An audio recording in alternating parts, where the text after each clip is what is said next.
Welcome to this week's edition of Stony Brook Newsbreak. I'm Angelina Lavigny. And I'm Ava Shea, reporting live with the latest news. Former President Donald Trump's trial began on April 15th in Manhattan, marking the first time ever a former president stood for criminal trial. Trump is facing charges of falsifying business records in an alleged attempt to cover up an affair with adult film star Stormy Daniels. The first 2 days were dedicated to opening statements and selecting jurors for the trial. No jurors were chosen on the first day, but 7 were chosen the preceding day, with 11 more still required. Trump, who briefly fell asleep in court during the first day of trial, made a quick visit to a bodega in Harlem on the second day for a campaign stop where he addressed his supporters. I think we have a very conflicted, highly conflicted judge. He shouldn't be on the case, and he's rushing this trial, and he's doing as much as he can for the Democrats. This is a Biden-inspired witch hunt, and it should end. Israeli Prime Minister Benjamin Netanyahu said on Wednesday that Israel will make its own decisions on how to retaliate against Iran's attack over the weekend involving hundreds of drones and missiles being fired into Israel. Iran says the strike was a response to an Israeli airstrike on Iranian consulate in Syria that killed 8 people, including 2 generals.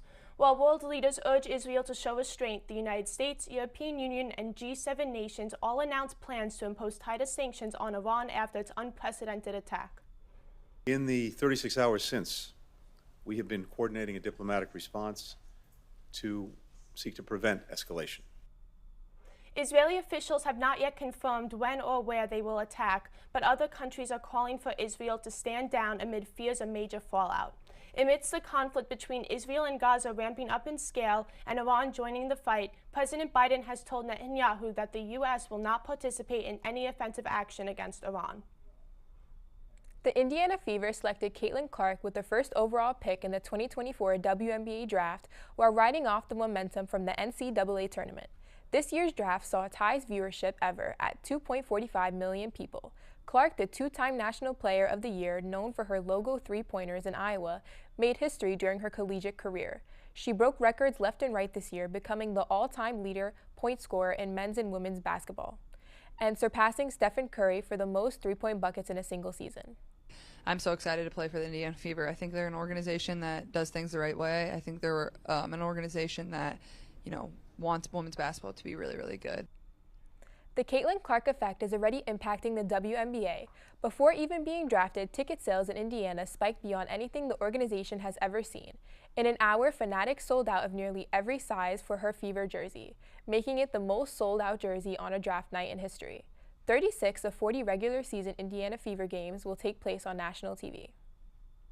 NASA has confirmed that the metal object which crashed into a Florida home last month came from the International Space Station. I was completely in disbelief. What are the chances to something landing on my house with such force to cause so much damage? And totally, I'm super grateful that nobody got hurt. In 2021, astronauts released aging nickel hydride batteries from a robotic arm on the ISS.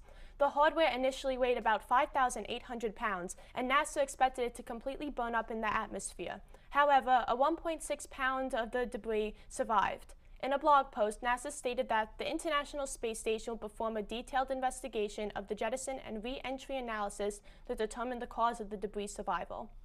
This has been Angelina Lavigny and Ava Shea with the Stony Brook Newsbreak.